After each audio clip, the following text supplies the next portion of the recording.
folks, welcome back. So today we got to talk about old Sarah Boone. I'm going to start about a month ago when things started to really pick up, when the judge finally made the decision. Sarah, you've gone through pretty much all of the lawyers in the country, and you refuse to work with all of them. So as of right now, you have officially waived your right to a public appointed attorney, and from here on out, you got to represent yourself. And then right after that, you probably saw Sarah put out this deranged ad for a lawyer. It looks like an invitation to a ball at the mental hospital. Also, anytime you see epic opportunity awaits, head for the hills. You'll most likely wake up in a motel bathtub in El Paso missing a kidney. Anywho, the judge makes that big decision. And then for the month after that, they had to figure out, how do we allow Sarah to fairly build her defense while being in jail and not having a lawyer? It's not so easy. So what they came up with was Sarah gets access to a laptop between the hours of 0800 and 1600 every day. Everything related to the case, the discovery, everything will be loaded up onto flash drive. So Sarah, anytime during that time period, can go and get her laptop and the flash drives and then go to what sounds like an empty classroom in the jail and work on her case. On top of the laptop and flash drives, they made a private investigator that's paid for by the state available to Sarah to send off on investigations. When they announced that and brought him up there, I was thinking, this poor schmuck probably has no idea what he's getting himself into. God only knows what cockamamie investigation Sarah's going to send him out on. And she was already taking tone with the poor private investigator immediately. So how am I going to contact you? Are you going to come on Monday? It's like, Sarah, this person is trying to help you.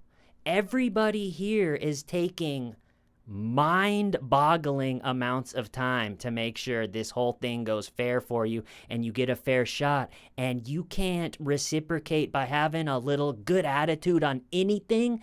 It's wild to watch. Sarah has so many bad qualities and off-putting behaviors all working at the same time that it really is something. And just to get back into the Sarah Boone mindset, because this trial is a few short months away, I watched the interrogation again. Definitely top 5 interrogation on the internet, which to get up into the top 5 is really saying something. And then I watched the infamous suitcase video with George begging for his life and her going, "That's my name, don't wear it out."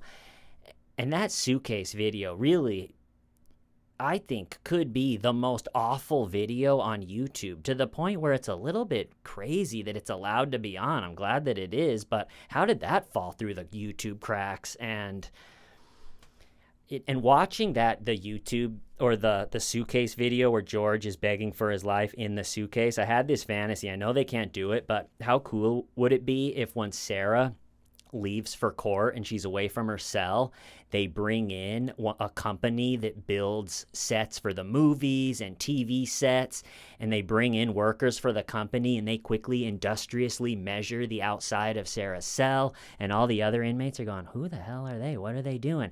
And then the workers go back to their workshop and they build a Hollywood movie set quality facade that seamlessly attaches to the front of Sarah's jail cell and makes it look like a giant suitcase. And then they'll have it all ready, and when Sarah is inevitably found guilty and sentenced, they'll hook it up, attach it to the front of her cell, and then when she turns the corner, she'll see the giant suitcase, and then the guard acts like it's nothing. Just, yeah, this is totally normal. And there's even a giant zipper that he pulls down to reveal the door of her cell, and then he just says, "Sarah, get in." And she's going, "What the hell is this?" And she gets in, and the last thing she sees is the guards zip up the big teeth of the zipper like some nightmarish insect.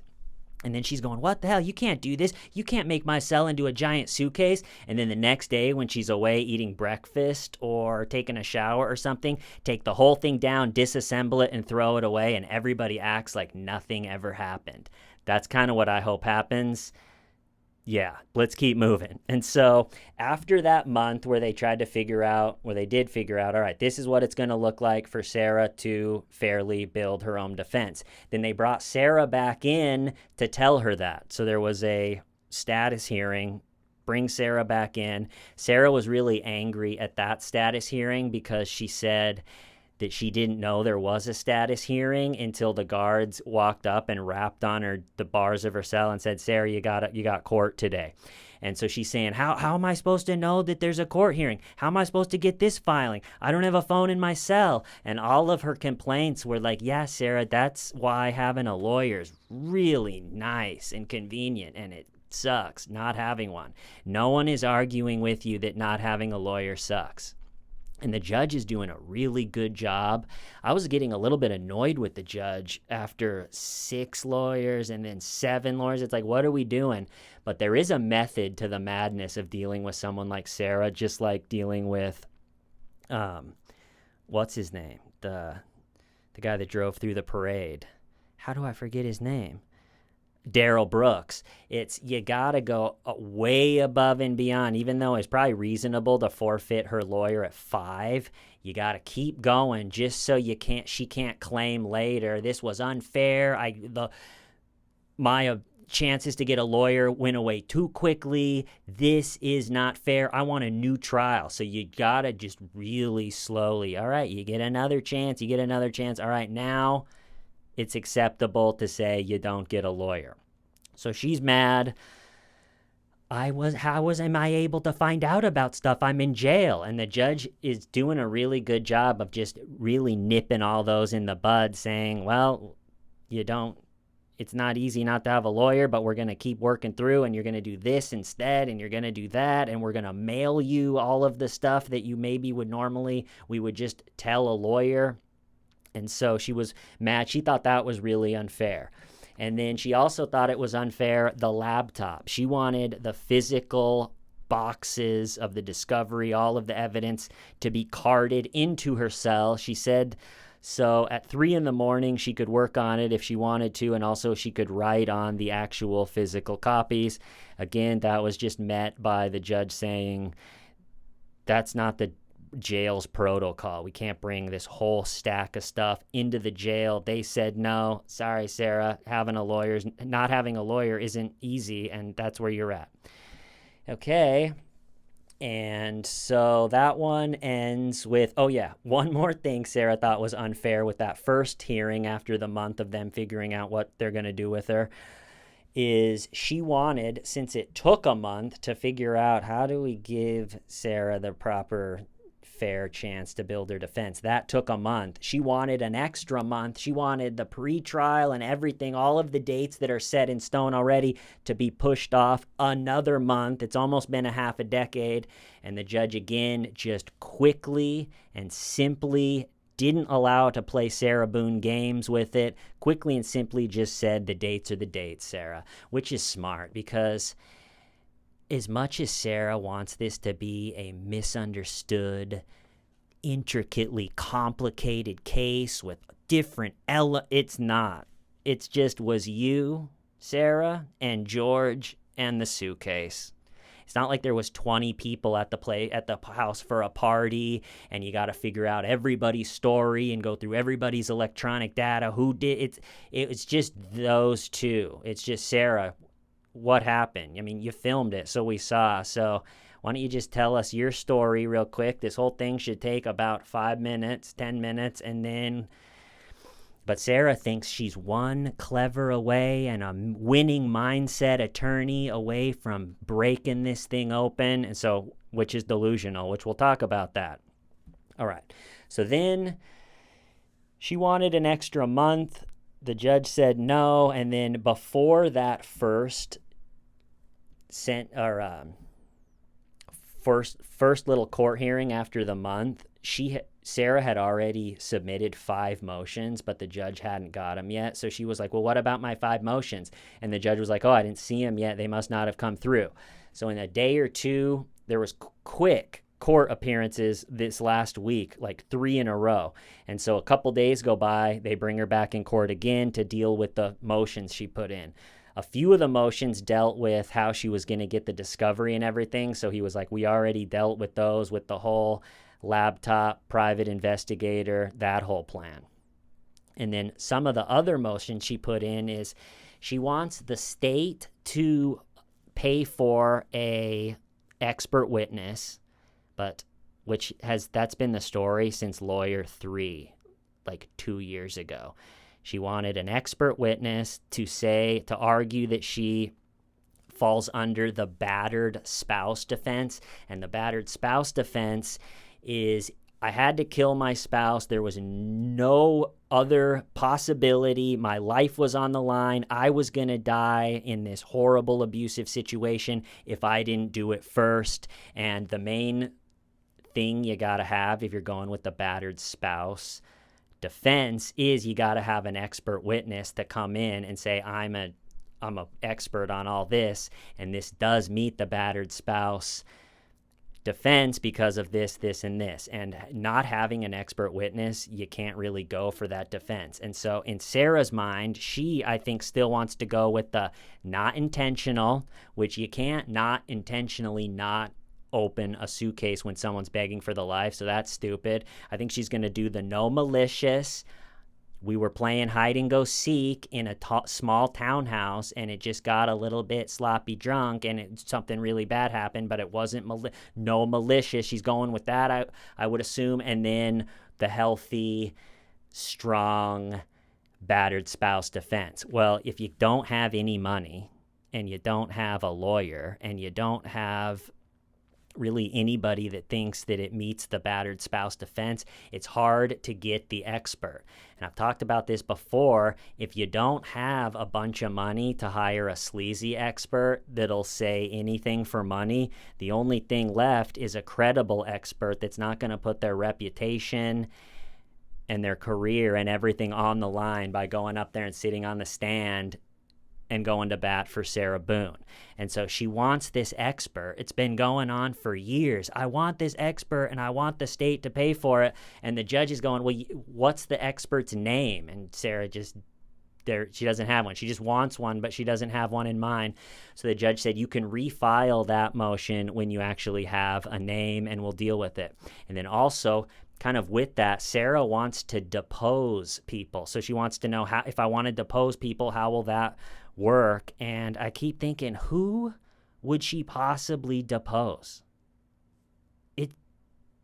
Really, I can't think of anybody. Maybe someone that dealt with George. George was doing, I think, some like domestic violence type classes. Maybe someone that had to do with that part of their relationship, the domestic violence, bring someone in to say that George was really horrible and this and that. But I don't know. I can't figure it out. Is she going to depose the suitcase? Mr. Suitcase, where were you on the night of? And everyone's like, Sarah, this is a giant waste of time. And so those motions were dealt with by saying, Sarah, if you don't have the names of the people that you might want to depose or be witness or as your expert, I can't really do anything. So I'm not officially killing those motions. I'm just, for now, saying these are on hold until you give me those names. And Sarah thought that was, as you can imagine, not fair. And then a couple days later, there's another court hearing that they had. And the main thing they did on that one was Sarah put in a motion that she wants her handcuffs taken off in court, not to be shackled so she can move around and write freely, which I think is understandable. The interesting thing about that one is it was the first time, the most recent hearing, it was like maybe 3-4 days ago, was the first time we got to see Sarah question someone that was up on the stand. So it was a preview of how it's going to go, and she questions the witnesses, and it didn't go great. Who they brought up on the stand to deal with this motion is someone that works for the jail, that had worked with security in bringing Sarah from the jail and the court. And so Sarah says, I don't want handcuffs on or leg cuffs or anything. So I think it's fair to have those off while I'm in court so I can easily move around better. And so they call up swear him in, the person that does the security for the transports. And so the state is going, what are the reasons that you wouldn't want to take Sarah's handcuffs off and leg restraints off? And he's saying, well, she refused to go to court for 3 times, so that's technically considered going against the rules. And maybe there was a few things that they were like, because she did this, this, and this at the jail, nothing was like too crazy, but because she did this, this, and this, we think that for the safety of the courtroom and everything, we should keep the cuffs on. And then it was Sarah's turn to question that person, the security. And she had the main issue she had with officially questioning someone up on the stand was actually asking a question.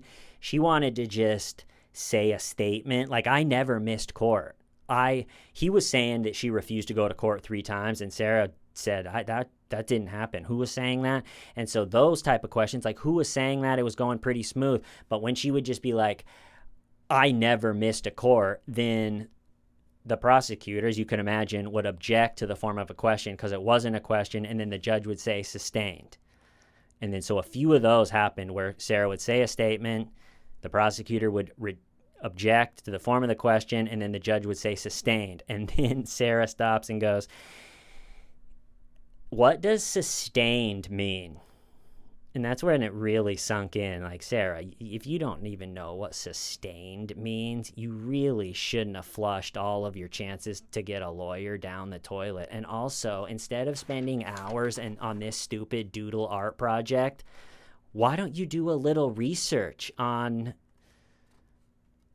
how this thing is going to go? I mean, you have nothing but time. You're doing this instead of preparing for the murder case. Okay, so let's talk about a few things.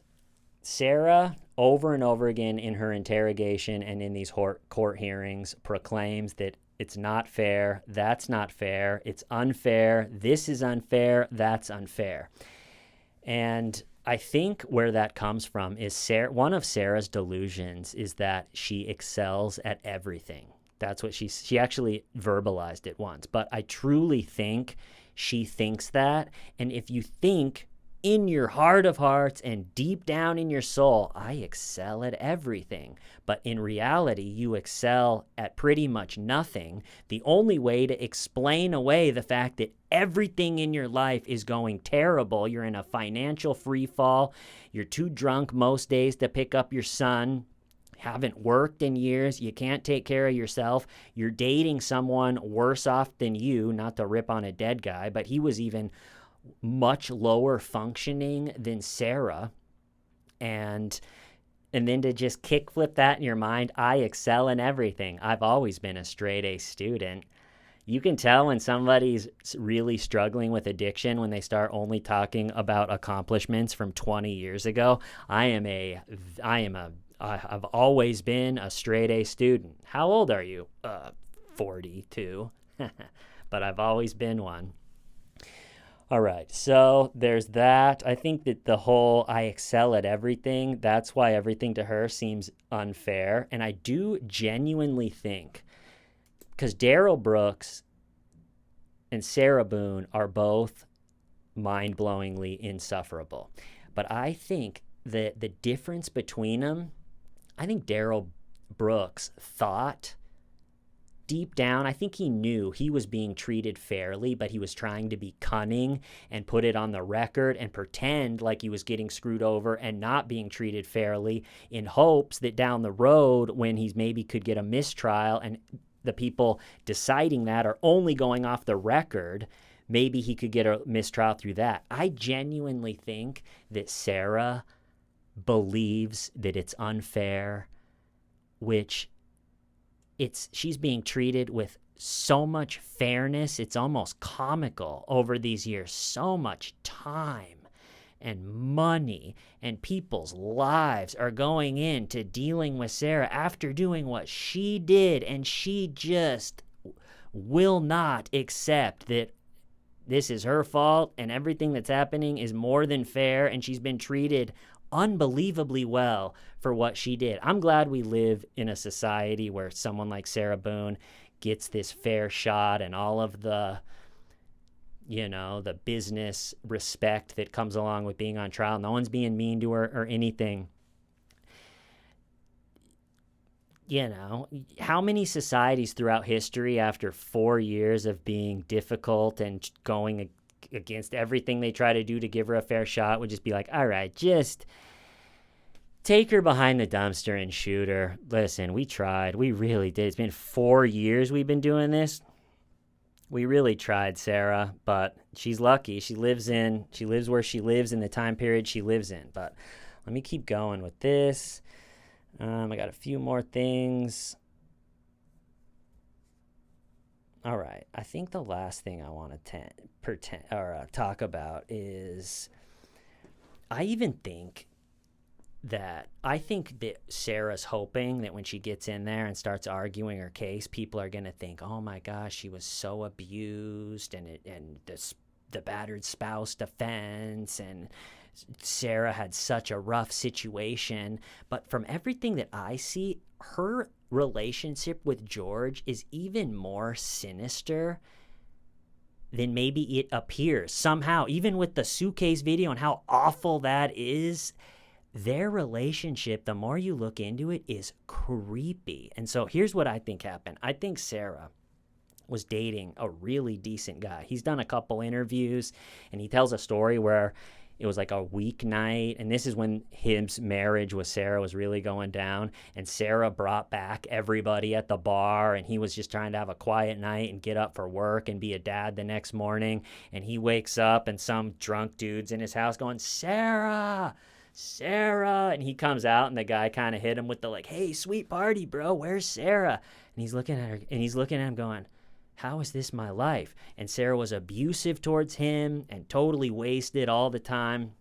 And so he divorces her. He, if I remember correctly, buys her out of the house. So she has that chunk of money and lives off that.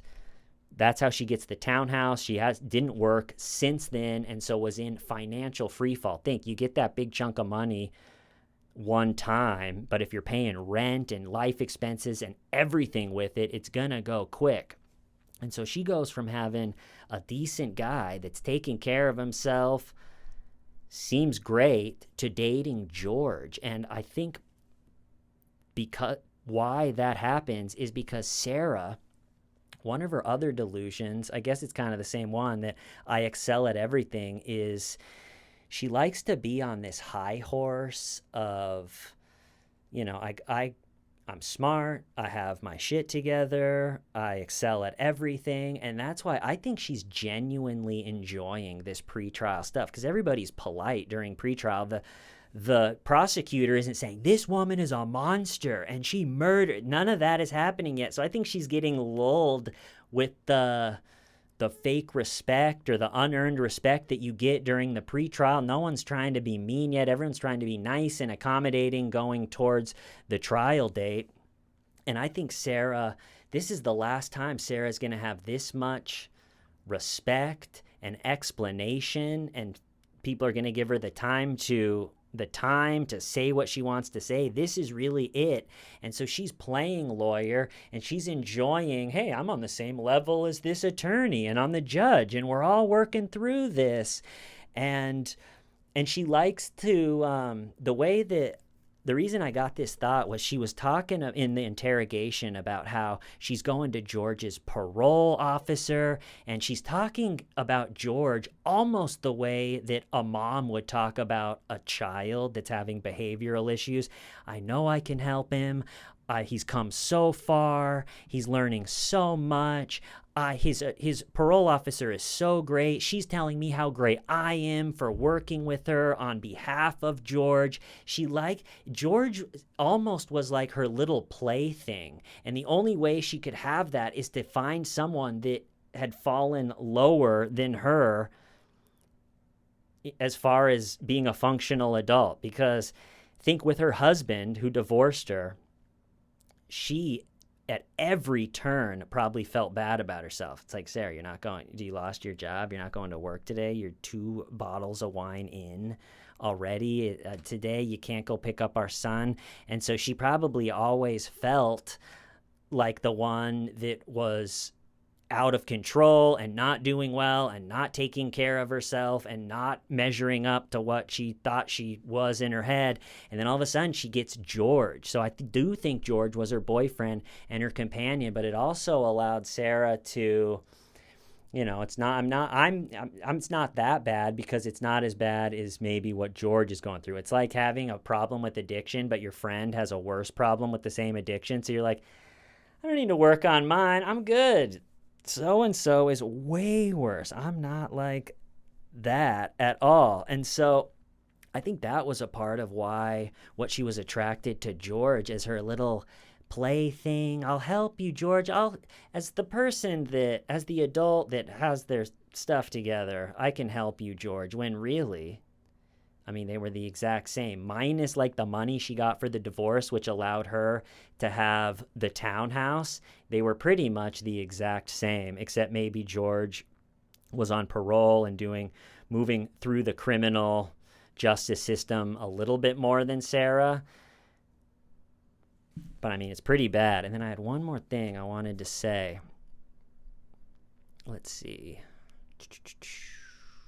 Maybe I'll just cut it off there. Well, anywho, people, it's going to be something to watch. I can't wait to see when it starts to get a little bit heated, because a big part of these trials, like an experienced lawyer knows, the other side is going to say some things that are hard to hear, some things that maybe hurt my feelings, some things that maybe I consider a little bit mean. And Sarah has that fiery temper. And so, like I said, I think she's going, wow, this is going smooth. I'm such a, I'm all right. I'm moving through this thing. And then I'm interested once the prosecutor really starts going, this woman did this and this woman did that, and let's play the video. I don't think Sarah realizes the moments that are ahead of her once the video starts being played and the prosecutor starts telling her how it is. And is she just going to be sitting at the table alone? That's not easy, but all right, gonna cut it off there. Love you all. See you next time. Why, Shamita.